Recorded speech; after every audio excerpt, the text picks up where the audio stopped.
तो हाँ जी दोस्तों, हाल चाल आप फिर से मैं कोई इंटरेस्टिंग वीडियो के साथ। तो आज की इस वीडियो में हम लोग देखने जा रहे हैं हमारे फेवरेट ओल्ड कार्टून्स की एंडिंग क्या थी।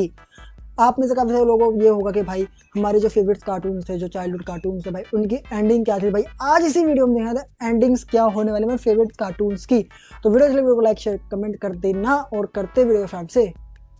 कहीं किसी की एंडिंग सेटिस्फाइंग होती है तो कहीं सैड। तो यार तुमने अपने बचपन में कभी ना कभी इन भूले भी कहीं किसी की एंडिंग सेटिस्फाइंग होती है तो कहीं सैड। तो यार तुमने अपने बचपन में कभी ना कभी इन भूले बिसरे कार्टून्स को तो जरूर से ही देखा होगा, पर क्या तुमने कभी इनके लास्ट एपिसोड को देखा है? क्या तुम्हें पता है कि फिनियस एंड फर्ब के लास्ट समर वेकेशन के दिन पर क्या हुआ था? भाई कैसे कैंडेसी उनके इन्वेंशन को एक्सपोज करने की जगह अप्रिशिएट कर रही थी। कैसे वी बियर बेयर्स के लास्ट एपिसोड के लिए मेकर्स ने अलग ही एक मूवी बनाई। भाई मैंने फिनियस एंड फर्ब का आई थिंक लास्ट एपिसोड देखा हुआ है और आई थिंक इसके आने पता चलेगा कि मैं भी सही हूँ या गलत हूँ। भाई इसके आने पता चल ही जाएगा थी। यार चलो आज हम कुछ ऐसे नॉस्टैल्जिक ओल्ड कार्टून्स के लास्ट एपिसोड के बारे में जानते हैं। तो अगर तुमने अपने बचपन में इस जापानीज राजू को नहीं देखा था तो भैया क्या ही देखा था, जहाँ 1960s में जापान में रोबोट और फ्यूचरिस्टिक एनिमे दबाकर बनाई जा रही थी। वहीं ये शायद इकलौता ऐसा एनिमे होगा जिसमें आदि मानवों की डेली लाइफ दिखाई जाती थी। भले इसके ज्यादा एपिसोड्स नहीं थे लेकिन फिर भी इसे इंडिया में काफी ज्यादा पसंद किया गया।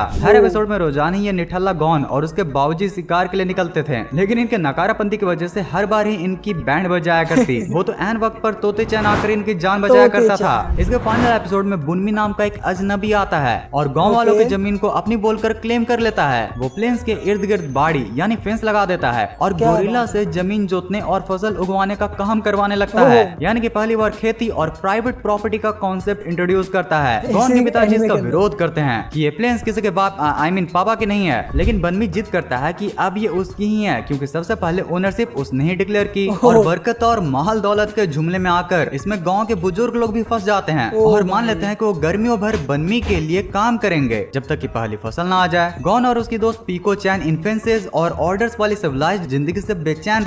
ये पीको चैन गोल्ड डिगर है भाई, तुमने अगर देखा होगा तो पता होगा भाई अच्छे से मैं क्यों बोल रहा हूँ कहते हैं। लेकिन उन्हें ऑटम तक सब्र रखने के लिए कहा जाता है। लेकिन फिर ऑटम आते ही अनाज तो तैयार हो जाता है, लेकिन एक विशाल मेहमत का झुंड वहाँ से माइग्रेट करते हुए गुजरता है और सारी चीजों को कुचल देता है। गाँव वाले होश में आते हैं और हिम्मत से मेहमत से लड़ते हैं। भाई कुछ को तो गिरा भी देते हैं और आखिर में सभी गाँव वाले ये समझ लेते हैं कि मेहमत से उनकी असली हार्वेस्ट है और उनका कबीला सफल शिकार पर जश्न मनाता है। फसल बर्बाद होने और फेंसेस टूटने के बाद प्लेन्स पर फिर से खुला आसमान दिखने लगता है और गांव वाले अपनी पुरानी जिंदगी आजाद स्टोन एज वाली हंटिंग में लौट आते हैं। We Bare Bears Cartoon Network. तो भाई ये एंडिंग थी gone the old age boy, यही था आई थिंक। बाकी कमेंट करो कि नाम क्या था का। वी बियर बेयर्स का फाइनल एपिसोड एक नॉर्मल एपिसोड के साथ नहीं बल्कि एक मूवी के साथ खत्म किया गया था। We Bare Bears the movie, जो कि 30 जून 2020 के डिजिटल प्लेटफॉर्म्स पर और 7 सितंबर 2020 को टीवी पर रिलीज हुई थी, जिसमें कि 3 प्यारे भाई ग्रिजली, पांडा और आइस बियर अपनी जिंदगी के सबसे बड़े चैलेंज का सामना करते हैं। एक्चुअली ये 3 भाई अपने नॉर्मल सड़क छाप जिंदगी से बोर हो चुके थे, इसलिए नॉम की ही तरह वो भी इंटरनेट पर फेमस होकर सबके चहेते बनने का ट्राई करते हैं। लेकिन उनका एक viral video stunt city wide blackout कर देता है, जिससे कि पब्लिक के साथ विलन और वाइल्ड लाइफ कंट्रोल एजेंट ट्रॉन्ट दोनों ही उससे नाराज हो जाते हैं। भाई ट्रॉन्ट तो उन तीनों को ही अलग अलग करके अलग अलग प्लेसेस पर भेजना चाह रहा था और फाइनली एक ड्रामेटिक चेज के बाद ट्रॉन्ट ग्रिजी, पांडा और आइस बियर को पकड़ने में कामयाब भी होता है। जिसके बाद उसका प्लान था पांडा को चाइना में भेजना, आइस बियर को आर्टिक में और ग्रिजी को वाइल्ड एनिमल रिफ्यूजी में रखना। पर उन भाइयों का एक ही गोल था, रोज फॉर लाइफ रहना, चाहे पूरी दुनिया उन्हें तोड़ने की कोशिश क्यों न करे। इसलिए वो सब अपने दोस्तों लाइक क्लोई, नॉम, चार्ली और बाकी कैरेक्टर्स की मदद से बियर्स की एक डियरिंग ब्रेकआउट प्लान बनाते हैं। भाई क्लाइमेक्स में तो पूरी आग लगी होती है जंगल में, जिसको कि लगाने वाले हमारे ट्रॉन्ट भैया ही होते हैं। वहीं हीरोइक मूवमेंट में बियर्स अपनी आइकॉनिक बियर स्टैक बनाकर हेलीकॉप्टर में बैठकर एनिमल्स को बचा ही लेते हैं। भाई आखिर में ट्रॉन्ट उनको रोकने की भी कोशिश करता है, पर ऑफिसर मर्फी उसे अरेस्ट कर लेते हैं और उसके मुंह में डोनट भर के उसके क्रूएल्टी का एंड करते हैं। फाइनली सभी एनिमल्स और बियर्स हेलीकॉप्टर से सेफली निकल जाते हैं। ट्रॉन्ट भैया अपने एक्शन के लिए जेल में चले जाते हैं। वहीं बियर्स की हीरोइक रेस्क्यू की न्यूज पूरी वायरल हो जाती है और अब तो पब्लिक भी उनका सपोर्ट कर रही थी। जब ग्रिजी, पांडा और आइस बियर तीनों सैन फ्रांसिस्को लौटते हैं तो उनका स्वागत होता है एक बड़े क्राउड और बहुत बड़ी चीयरिंग्स के साथ। उनको अथॉरिटीज ये भी गारंटी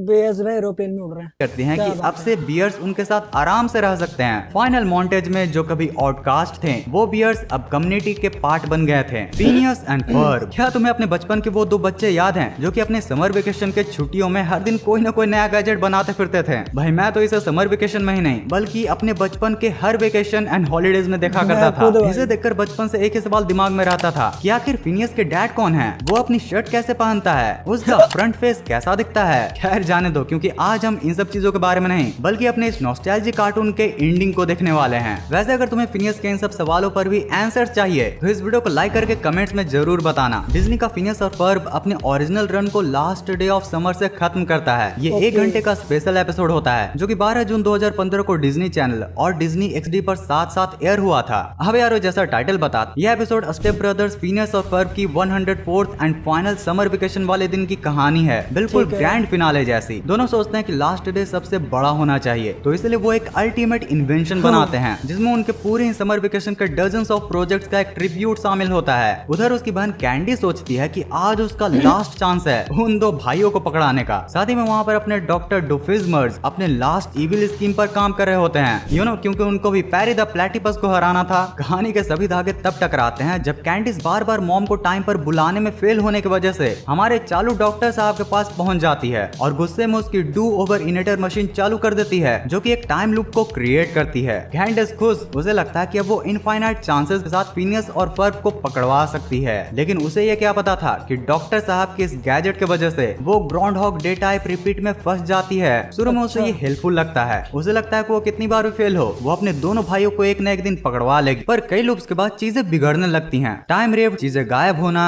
फिनियस और फर्ब को भी समझ में आ जाता है कि दिन तो रिपीट हो रहा है, इसलिए वो अपने फ्रेंड्स के साथ मिलकर टाइम स्ट्रेटन आउट इनेटर बनाने की रेस में लग जाते हैं। इस हंगामे में कैंडिस फाइनली मान लेती है कि प्रॉब्लम उसी ने क्रिएट की है और वो भी अपने भाइयों को पकड़वाने के चक्कर में। फाइनली जब उसे अपनी गलती का एहसास होता है तो बस कुछ ही सेकंड्स बचते हैं कि तभी सभी मिलकर डिवाइस को एक्टिवेट कर देते हैं। टाइम लूप फाइनली बंद हो जाता है और सब नॉर्मल रिसेट होकर समर खत्म हो जाता है। टाइम ठीक होते ही अगला दिन आता है, वेकेशंस ओवर। एक स्वीट क्लोजिंग सीक्वेंस में पूरा कास्ट मॉम की बनाई हुई पाई को खाकर सेलिब्रेट कर रहे होते हैं। किड वर्सेस कैट, एक कैनेडियन कार्टून जो कि अपने final episode the cat went back part 1 and 2 नाम के 2 पार्ट सीरीज में रैप अप करता है। पार्ट 1 में जहां एलियन बिल्ली कैट को उसके होम प्लेनेट वापस बुला लिया जाता है, ऊपर से उसके सुपीरियर कमांडर कैट कमांडोर उसे इनकम्पिटेंट कहकर डाउनग्रेड कर देते हैं, जिसके बाद फाइनली रोबोटिक कैट कॉप्स धरती पर आती हैं, हमारे प्यारे बागड़ बिल्ले को लेने के लिए। लेकिन इसी प्रोसेस के दौरान कूप, मिल्ली, डेनिस, फियोना और कुछ बच्चों को भी उठा लेते हैं और सभी को कैट नेबुला ले जाते हैं। पार्ट 2 में कूप और गैंग एलियन प्लेनेट पर कैद होते हैं और मजबूरन अपने दुश्मन कैट के साथ टीम अप करते हैं। कूप को कैट की मदद चाहिए ताकि सब लोग कैट नेबुला से भागकर सेफली अर्थ पर लौट आएं, पर वहीं पर कैट को डिसाइड करना होता है कि वो हेल्प करेगा या फिर नहीं, क्योंकि भैया हमारे कैट कमांडर ने उसे कंप्लाई करने पर बहुत सारे कैट मनी देने का वादा किया था। लेकिन आखिर में हमारा बागड़ बिल्ला हमारे दोस्तों की मदद करता है और सभी मिलकर अर्थ पर वापस आते हैं। रिटर्न के बाद कैट की पूरी स्पीसीज इंसिडेंट को कवर अप कर देती है, यानी कि सभी की यादों को मिटा दिया जाता है। फाइनली हमें सीरीज में दिखाया जाता है कि कैट को सेकंड चांस मिल गया है और जिंदगी नॉर्मल हो जाती है। कूप और कैट फिर से अपने नटखटपंती में लौट आते हैं, लेकिन अब कोई बड़ा प्लेनेट का खतरा नहीं था। इतनी बड़ी कॉस्मिक एडवेंचर के बाद भी शो पीसफुली खत्म होता है। वैसे यार इन कार्टून्स के साथ एक और कार्टून था, वही डोरा द एक्सप्लोरर।